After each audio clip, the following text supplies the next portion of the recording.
ఏ అలుపే రాదురా నీ గమ్యంలో ప్రయత్నముంటే ఎన్నటికీ రానిది లేదురా నీతో కానిది ఏదిరా నిరంతరం పోరాడుతూ ఉంటే ఎప్పటికీ కాలం నేను ఎదురిస్తున్న అడుగే వెనకకు రాకుంటే విజయం నీ ముంగటికొచ్చి వాలదా లోకం నేను వేధిస్తున్న శోకం నీలో లేకుంటే తీరం నేను ముద్దాడంగా చేరదా సమయం లేదురా నీ పయనం పాపకురా సమరం చేయరా సాధించని లేదురా గెలిపే నీదిరా ఏ అలుపే రాదురా నీ గమ్యంలో ప్రయత్నముంటే ఎన్నటికీ రానిది లేదురా నీతో కానిది ఏదిరా నిరంతరం పోరాడుతూ ఉంటే ఎప్పటికీ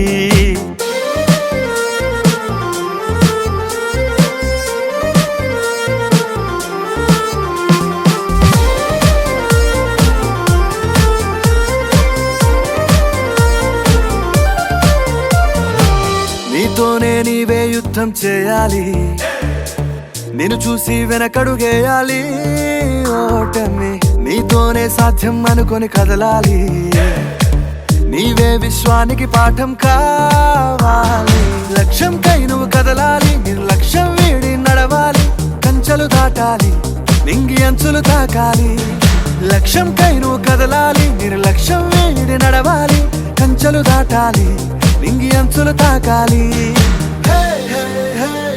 సమయం లేదురా నీ పయనం మాపకురా సమరం చేయరా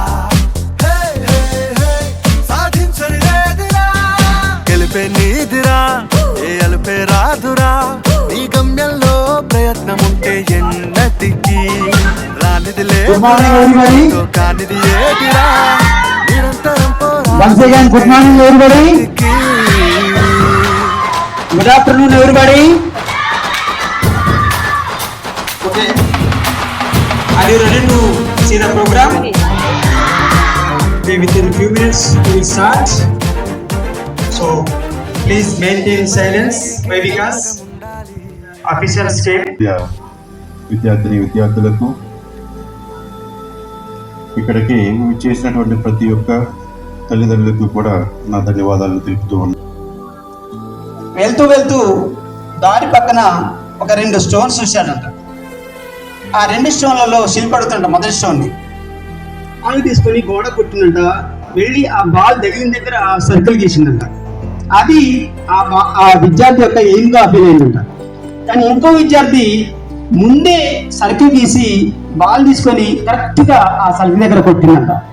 ఇందులో ఏ విద్యార్థికి గొప్ప లక్ష్యం ఉంది? మొదటి విద్యార్థి, 2 విద్యార్థుల కోసం టైం కేటాయించండి. ప్రతిరోజు పేరెంట్ తన పిల్లల పట్ల ఒక్క ఆన్లైన్ వాళ్ళకు ఛాన్స్ వెళ్ళిపోతున్నారు. అంటే ఎవరు వింటున్నారంటే వాళ్ళు చెప్పే మాటలు గూగుల్ వింటుంది కాబట్టి వాళ్ళు ఆటోమేటిక్గా గూగుల్ దగ్గర వెళ్ళిపోతున్నారు. దయచేసి నన్ను చదివించరు. నేను కూడా కష్టపడి గురుకుల పాఠశాలలో సీట్ తెచ్చుకున్నా. ఆ తర్వాత ఏపీఆర్ చేసి Nagarjuna Sagar, JNTU, IIT Madras, campus placed for the IT company Cognizant, worked for the UK country key bank. నాకు టీచింగ్లో ఉన్న ప్యాషన్కి నా IT జాబ్ వదిలేసి టీచింగ్ ప్రొఫెషన్లో ఎంటర్ అయ్యాను. నేను డిఫరెంట్ కంపెనీస్కి పనిచేశాను. Edtech companies, corporate colleges. ఆ తర్వాత నా యొక్క సొంత కంపెనీ స్టార్ట్ చేశాను. గౌరవనీయులు అబ్దుల్ కలాం గారితో నేను స్టేజ్ షేర్ చేసుకున్నాను. అంతకుముందు హీట్ లెసన్లో ఉన్న ఒక చిన్న టాపిక్ అప్లికేషన్ చేయటం వల్ల బిట్స్ పిలానీ క్యాంపస్, గోవా క్యాంపస్లో అబ్దుల్ కలాం గారిచే the best presentation of young scientific achievements కింద ఎప్పుడైతే మేము ఖమ్మం వచ్చామో నాకు ఎవరూ అడగినటువంటి ఒక ప్రశ్న అడిగారు ఫాదర్. ముందు ఆ ప్రశ్న గురించి మాట్లాడిన తర్వాత నేను ప్రోగ్రామ్ స్టార్ట్ చేస్తాను. సార్, మా పిల్లలందరితో వచ్చినటువంటి సమస్య ఏంటి అంటే, మేము ఎంత మంచి బుక్స్ తెప్పించినా, ఎంత మంచి టీచర్స్ని పెట్టినా కూడా మా పిల్లలు క్లాస్ రూమ్లో ఆసక్తిగా లెసన్ వినట్లేదు. 45 నిమిషాలు ఉంటే కేవలం 10 నుంచి 15 నిమిషాలు మాత్రమే ఫోకస్ చేస్తున్నారు. మా పిల్లలకి ఐఐటి చెప్దామని నేను డిసైడ్ అయినా, కానీ వినే పరిస్థితిలో వాళ్ళు లేరు, వాళ్ళకి ఆ కాన్సన్ట్రేషన్ కుదురతలేదు, మరి ఏం చెయ్యాలి అని అడిగారు. నేను ఖమ్మంలో ఒక 8 నుంచి 10 స్కూల్స్ నేను తిరిగితే నన్ను ఈ రకంగా పిల్లల బాగు గురించి, పిల్లల యొక్క అటెన్షన్ స్పాన్, వాళ్ళ ఆసక్తి క్లాస్ రూమ్ లో ఉండలేదు అని తాపత్రయపడుతూ మీ గురించి, మీ భవిష్యత్తు గురించి ఆలోచించిన ఒకే ఒక స్కూల్ మేనేజ్మెంట్ నేను చూశాను. అందుకని కార్పొరేట్ కాలేజెస్తో టైఅప్ అవ్వకుండా ఖమ్మంలో మన ఎస్ఎఫ్ఎస్ స్కూల్తో మేము టైఅప్ అయినాం. దేని గురించి మేము ఈ టైఅప్ అనేది జరిగింది? మీ యొక్క భవిష్యత్తు. ఆ భవిష్యత్తు రేపు ఎలా ఉండబోతుంది, రేపు పొద్దున మీకు ఎలాంటి కాంపిటీషన్స్ రాబోతున్నాయి, మేజర్గా గ్లోబల్ ఛాలెంజ్ ఏంటి, ఇంతవరకు కూడా ఎవరు ఊహిస్తలేరు. అందరూ కూడా ఆర్టిఫిషియల్ ఇంటెలిజెన్స్, స్మార్ట్ అంటున్నారు, కానీ దానికన్నా భయంకరమైన పరిస్థితి ఏంటి అంటే ఒక రకమైన కరువు రాబోతుంది. అది ఎలాంటి కరువు అని ఇక్కడ తల్లిదండ్రులకు అర్థం కావాలంటే, మీ తల్లిదండ్రులారా మీతో ఎంతమంది వ్యవసాయ బ్యాక్గ్రౌండ్ ఉన్నారు అంటే agriculture parents, students agricultural background ఎంతమంది ఉన్నారు? Thank you for your response. ఒక 20 ఏళ్ల కింద మనకి సమాజం ఏమైపోతుందని గ్లోబల్ అవేర్నెస్ లేనటువంటి ఈ పిల్లలకి, కార్పొరేట్ అట్రాక్షన్ చేస్తున్నటువంటి ఈ పేరెంట్స్ కి గ్రౌండ్ లెవెల్ రియాలిటీ ఏంది అనేది, వాస్తవికత ఏందనేది మనం తెలియపరచుదాం. ముందు వాళ్ళకి అవేర్నెస్ తీసుకొద్దాం. ఆ అవగాహన తీసుకొచ్చిన తర్వాత ఖచ్చితంగా మార్పు అనేది మొదలవుతుంది. దానికోసం మా వంతుగా మేము ప్రయత్నం చేస్తున్నాం.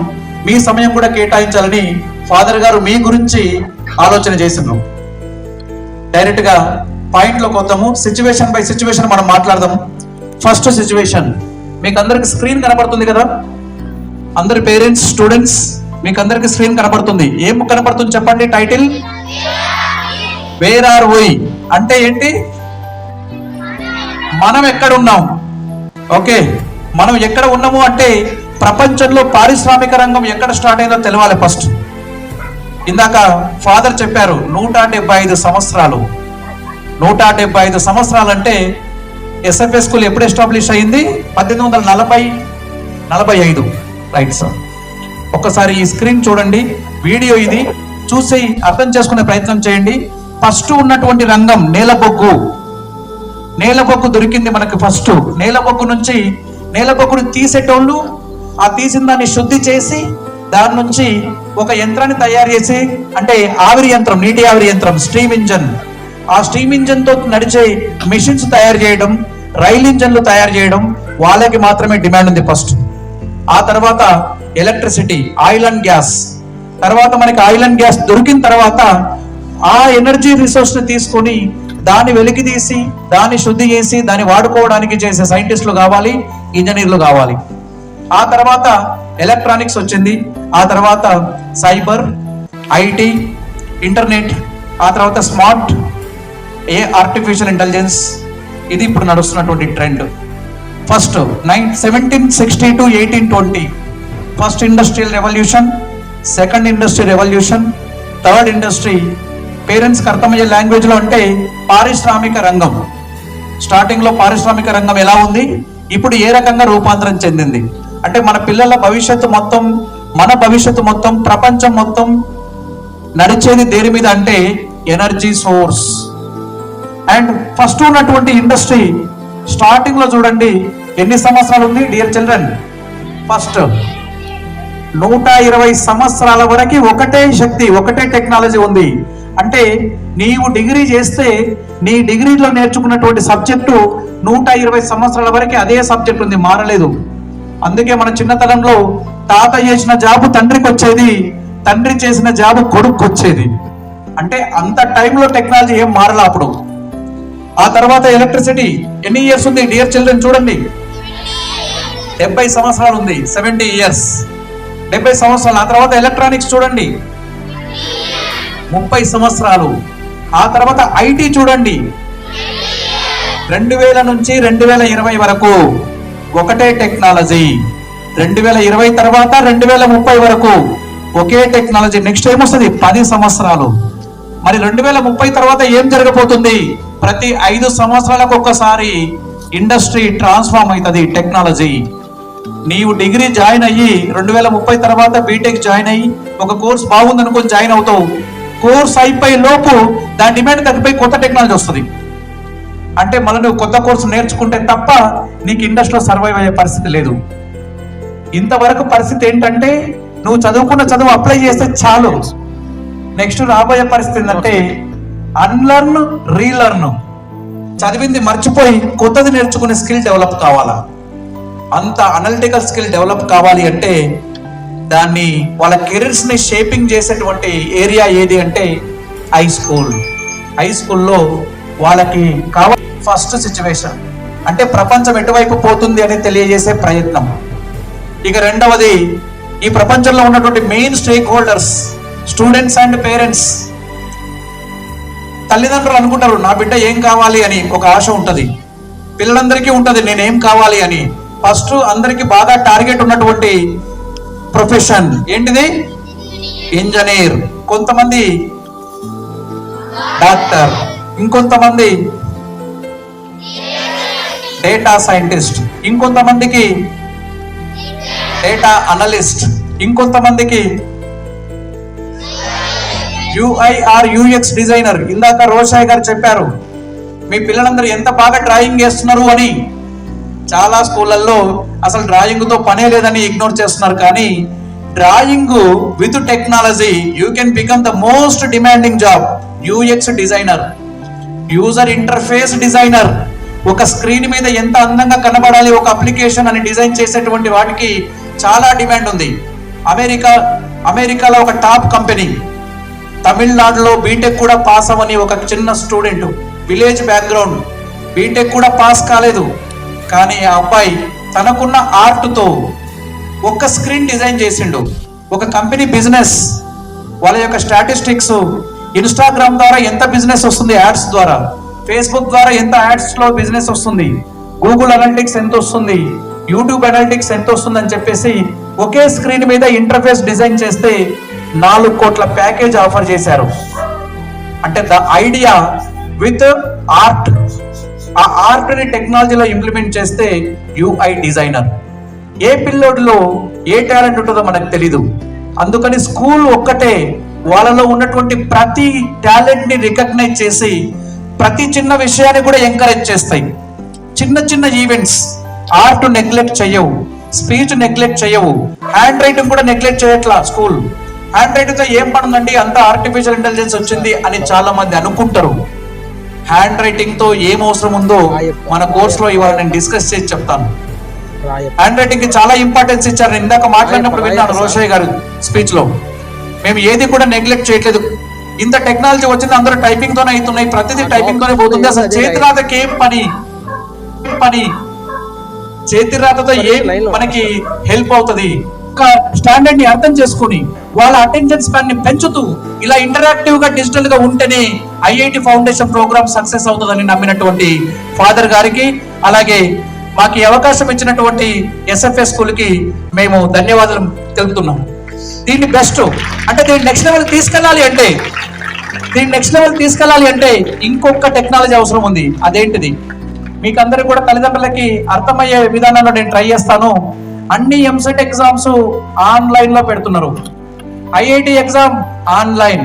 ఇక్కడ ఎవరైనా జాబ్ కోసం రాసుంటే మీ తమ్ముళ్ళు కానీ మీ రిలేషన్లు ఎవరైనా అందరూ ఆన్లైన్ ఎగ్జామే రాశారు. ఎస్ఐ ఎగ్జామ్ కావచ్చు, బ్యాంక్ ఎగ్జామ్ కావచ్చు, అన్ని ఎగ్జామ్స్ ఆన్లైనే. కానీ హై స్కూల్ కానీ కాలేజీలో కానీ అన్ని ఆఫ్లైన్ ఎగ్జామ్స్ పెడుతున్నారు, కాంపిటేటివ్ ఎగ్జామ్ కోచింగ్.